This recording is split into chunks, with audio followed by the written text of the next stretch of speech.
What's going on, everybody? It's the Man with the Legend Beast of Cerebral 16 here. The time we have all been waiting for has arrived. Pink Diamond 99 overall. Your 2016-2017 MVP, Russell Westbrook. In his most primal form, engaged, enraged, the face, the heart, the soul of a beast, is finally amongst us. And the only person that you can truly compare him to is himself. And that's exactly what we're going to do. We're going to compare him to the 98 version of Russell Westbrook, just to see how much of a step up this card truly is. So without further ado, if the service would let us, let's get into it. So, 98 overall Westbrook compared to Pink Diamond 99 overall Westbrook. 98 setting and driving layup, tremendous. There's nothing more that needs to be said about Westbrook's athletic ability and his ability to finish. You might as well have made it a 99, considering that this is Pink Diamond Westbrook, and you don't want any stones unturned. So yes, I'm going to be extra critical of this card, but at the same time, I'm also going to, go into more details about why I like this card. And, well, we'll get into that in a second. But 84 post fadeaway. I really like this because, that post fadeaway can be used if you're like in a pinch. Like if you have like 5 seconds, you really get clamped up, even though it shouldn't happen with Westbrook. It does. It's going to happen every once in a while. You want to have kind of like some go-to bailout move, and a post fadeaway is absolutely perfect. I do it with Jordan all the time. It's not 99, but it will definitely help. And, post control really helps too, just in case you need to, like, go into the post, like to call a play or to fix some settings, or, just to stall time. Like, post control is really, really useful, actually. Now, 98 draw foul, I'm throwing myself at you. That's the bottom line. I'm throwing myself at you, and I'm drawing the foul as much as I can. And that's just something you're going to have to live with if you face me. Like, there's no other way. I am throwing my body at your soul, and I expect a foul. I expect and ones every time I do it. Just know that much. 98 shot close, 98 contested mid, open shot mid, off dribble mid. Shot close and mid range don't really excite me too much because I have Michael Jordan. I still miss open mid ranges. So it's nice to have a 98. Do not get me wrong. I'm not saying that it's unwanted. I'm just saying it is what it is. And then, 95 open shot contested off dribble 3, which is really good for Westbrook because if they try to sag off because, they're expecting you to drive, well, you just hit them with your best Curry impression.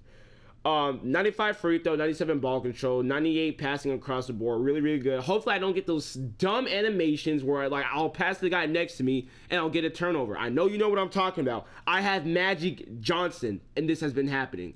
That is unacceptable.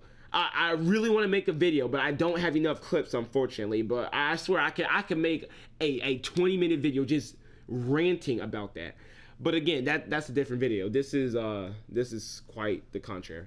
Boxed out at 97, offensive rebound at 96, and then defensive rebound at 97. Love my point guards who can rebound. I love point guards who can rebound. People say it's useless. It's not.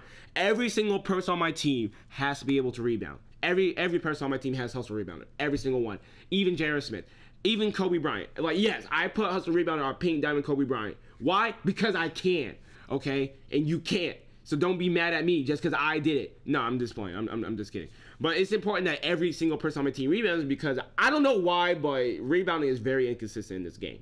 Lateral quickness of 98. Pass perception 98. Block 65. Shot contest of 97. Steal of 95. Defense consistency of 98. On-ball defense of 97. Pick and roll defense of 98. With help defense being a 98 and low post being a 60. If it were me, I just would have made everything a 98. I mean, I know Russell Westbrook ain't the best defender. In my eyes, in my opinion, he's like Harden. He's a lazy defender. He hasn't always been a lazy defender, but I think it has a lot to do with just, the load that he has to carry. Like, if you're on the Thunder, if the one thing that you can do is play defense, that's what you're supposed to do. So we can excuse Westbrook for being, a lazy defender. You want to use stats this and stats that. No, I'm throwing them in the same boat as Harden. They're both the lazy defenders because they carry so much of the offensive load. Westbrook more so than Harden. I'll get into that in a little bit.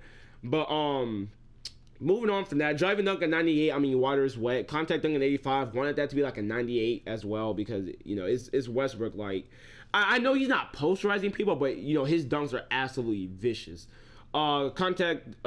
Speed a 99, speed with ball 99, acceleration 99, vertical 98, strength 88, stamina 99, hustle 98. That's bullshit. Should be a 99. Well, I mean, I guess because defense, so whatever. Reaction time of 98, and then offensive consistency of 98 with the 99 true MVP status. Just a very good feeling card. And then you take a look at his badges. One man fast break and then mid-range Jedi, both Hall of Fame. But what I find value in this card the most, Hustle Rebounder and Dimer, both of these Hall of Fame. Two badges that I love having Hall of Fame because it's just so much utility. So much goes beyond just scoring points. I can score with anybody. That's just the bottom line. Like, if you're good enough, you know how to score with anybody using their strengths. But, you know, a player that has, you know, rebounding and Dimer, you know, making their teammates better, like, badges like this is what I like to see. And they're Hall of Fame, no less. So, I just love non-scoring badges. Let's see, difficult shot, silent scorer, allows to passer, relentless finisher, posterizer, acrobat, and teardropper, all of these Hall of Fame. Posterizer and acrobat especially. It just adds to how much value this card truly has. And then taking a look at the gold badge, you got level C finisher, ankle breaker, flashy passer, pick and roll, show, catch and shoot, limitless range, deep range Jedi, defensive stopper, charge card, pick dodger, pick pocket, chase down artist, and corner specialist. Not much more else could be said about this card. This card is exactly what you'd expect it to be. Congratulations to the 2016-2017 MVP.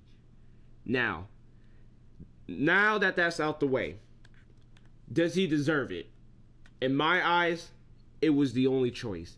Now, I get the arguments for Harden. I truly do. And Harden is a tremendous talent. Tremendous. Like, if it wasn't Westbrook, any other year he could have gotten this award. Like, honestly, like, that's how good Harden was playing. Like, he did amazing stuff. But what I like to think, the bottom line, it comes down to this. Harden had help. Westbrook, not so much. And you might want to say, well, you know, the Thunder were projected this and this, and the Rockets were projected. Stop. First of all, that's complete and utter bullshit. I don't care what anybody predicts in the beginning of the season. Predictions don't always hold up. They're predictions. They're just educated guesses at the end. They're not, you know, the end-all, be-all. They're not absolute. Get that out your head. What it simply came to, what you saw one team performing better, you saw one team did not. And if you're asking me, my prediction way early on, the Thunder weren't going to make the playoffs. I said if they make it, it's going to be as the 8th seed. They're not getting any higher than that. That was my prediction. Why? Because you have a team full of fucking slashers and defenders and hustle rebounders. You don't have sharpshooters on the team. Your best sharpshooter is probably that is Doug McDermott, obviously, but they had to trade for him. But I think Russell Westbrook led the team in threes. That's not how it's supposed to go. That's not how he plays. That's not how he plays. You lost the second best player in the game.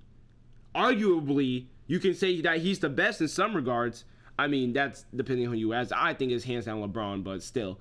He's without a doubt the best scorer in the league. And one of the all-time greatest scorers in Kevin Durant. And he just left your team.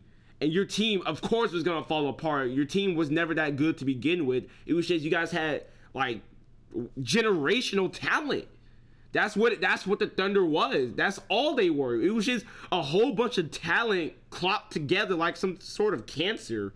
And it was bad because there was nobody to, you know, really control it or to make plays or to really guide that talent. It was just raw ability that pushed the Thunder. So when Kevin Durant left and Ibaka and Harden left, of course that team was going to fall to shambles. I mean, look what you were left with. Your second best player was Oladipo, who's basically just a lesser version of yourself. I mean, and look, I know this is a completely bad way to prove my point. But what cards have Victor Oladipo like received this year? What has he done this year? He's done nothing. He has not had a single moment's card. And I know that's such a shitty way of proving my point, but I mean, that's the second best player. That's the second best player he has to work with is Victor Oladipo, who is basically exactly like himself. All anybody can do on the Thunder is drive. Compared to Harden, you have Coach of the Year. You have two, not one, but two Six-Man of the Year candidates. And, of course, one of them was the winner, which was Eric Gordon. But Eric Gordon, Louis Williams, tremendous talents. And And then, of course, everybody on the Rockets can sharpshoot like a motherfucker. And it's just, Harden, don't get me wrong, as great as he is, he had the luxury of just driving to the paint as much as he wants and throwing up as many shots as he wants. Because, his team was there to either bail him out, with the quick three. And, just he had a system around him. He had plays being ran. He had extremely good guidance. Much props to, James Harden, but you also have to give credit to Mike D'Antoni. You have to give credit to Eric Gordon, to Louis Williams. You have to give credit to everybody. Ryan Anderson just shoots with reckless abandon. If you watch Cash Nasty, you see how much respect he has for Ryan Anderson, because I will tell you it myself, he is no slap. He will shoot without a second thought. You give him the ball, he will shoot. And he, more often than not, he makes it. He's good. But the team that Harden has compared to the team Westbrook has, it's not even close. I mean, you could talk about on paper, or you could talk about predictions. It was supposed to be this or that. No. Just talk about what actually is. Use your eyes, and you guys saw it yourself. Westbrook was struggling. But out of sheer will, out of nothing else but sheer willpower, he brought his team to the playoffs. Yes, he lost. Understandable. We didn't expect him to win anything. But that took guts. Now, if you want to, use that other reason that really pisses me off, and that other reason would be, well, Harden got robbed in 2015, I'm going to stop you right there. That's bullshit. Do not use one wrong to wrong another person. That's just weak, okay? Just because it was wrong in 2015 doesn't mean, you should be consistently wrong in 2017. I believe Harden was robbed. I truly believe Harden was robbed in 2015. I wasn't mad that Curry won in 2015. No, I wasn't. I truly wasn't. But to say that Harden was not better than Curry is ludicrous. It's ludicrous. You look at the stats, you look at the situation, the team, the reasoning, Harden should have won it hands down. It shouldn't have been unanimous, no, but for the most part, I think Harden was robbed. However, I don't think that just because, Harden was robbed, that gives you reason to, wrong Westbrook. That's not how it should be. You should correct your mistakes. It's just, I don't get why people think just because you do one wrong, you should continue that wrong. Same thing with, Steve Nash and Kobe Bryant. If that was wrong, why do you want to continue being wrong? It doesn't make sense. I mean, I get what people are saying. Be consistent with your wrongs. No, correct them. Correct your mistakes, and they did it here. They corrected their mistakes because it was obvious there was nobody else who worked as hard as Westbrook. That's just the bottom line. You can argue stats, you can argue numbers, you can argue all of that. Of course, I'm not even bringing his triple doubles into this. By the way, if I want to argue stats, I just say highest PER. I would just say, Harden led the leagues in turnovers, blah, blah, blah. There's plenty of stats you can go into. What happens if they're on and off the floor? What happens when Westbrook is off the floor compared to what happens when Harden is off the floor? There's a tremendous difference, by the way. And then, of course, you can go into, what happens when, you switch these two players. If you put Westbrook on the Rockets, you're beating the Spurs. As great as the Spurs is, do not get me wrong. And look, do not get me wrong. I respect the Spurs. But here's the thing about, Westbrook versus Harden. Westbrook will never stop against the Spurs. He will be relentless until the end. And that's what the Rockets lack. They didn't have the same relentlessness. Because if you've noticed, the Spurs, they lose to athleticism. That's what beats the Spurs. And that's why the Thunder were always the best matchup for the Spurs in previous years. Because that's all the Thunder had was just athleticism and talent. They just beat down the Spurs in terms of, just running up and down the court, just pure scoring ability, just pure unbridled rage, just freakish athleticism from Durant and, of course, Westbrook. Do I think that the Thunder could have beaten the Spurs? Yes, I do. Do I think it was likely? No. I think they could have taken them to 6 games or 7 games. But I think, and I truly believe with all my heart, if you put Westbrook on the Rockets, however, that would have been the case. Westbrook would be in so much of a better place, being able to just drive to the hole, knowing that he has options, because Westbrook, believe it or not, he does look for the pass. He does want to pass to his teammates, but it's just hard to pass because a lot of them are timid to score. I mean, whether that's Westbrook's fault or not, that's debatable, because I will concede that point that, maybe a lot of people are afraid to score because they're thinking, Westbrook got it, just like they do with LeBron. However, to that degree, I do think that Westbrook would have a wonderful time on the Rockets. You know, just drive, kick out to the best sharpshooters. You know, Eric Gordon, Louis Williams, Ryan Anderson, Trevor Ariza. It would be a luxury for anybody to, you know, be on that team. So, that being said, I think James Harden really is blessed. And I think that's why he didn't get MVP, because you have help, you have everything that you need. And just imagine Westbrook in the actual system. People will say you can't teach Westbrook, you can't do this or that. That's bullshit. You can teach anybody if you're respected enough. If you actually have a system that works, show him. Do not just believe like, oh, I can't coach him, he's uncoachable. No, just try it. You know, just try. I mean, he's not LeBron. Westbrook is just a ball of ungroomed talent. That's what he is. That's only going to get him so far. Don't make the same mistake that a lot of people made with, you know, Melo and those other people that didn't get a ring, like, you know, like Iverson and whatnot. I'm not saying that, you know, what they did was a mistake or anything, but what I am saying is, you know, if you find him a good coach with a good system, he will flourish even more than he is right now. And that's a good thing. So, sorry that this video went so long. I just wanted to, you know, kind of like, I guess, rant. It's not really a rant, but, you know, sort of a discussion why I believe he's MVP. Because, you know, everyone's entitled to their own opinion at the end of the day. So, thank you guys for watching the video. Like and subscribe if you like this video, just like you did not. And I'll see you guys later. Peace out.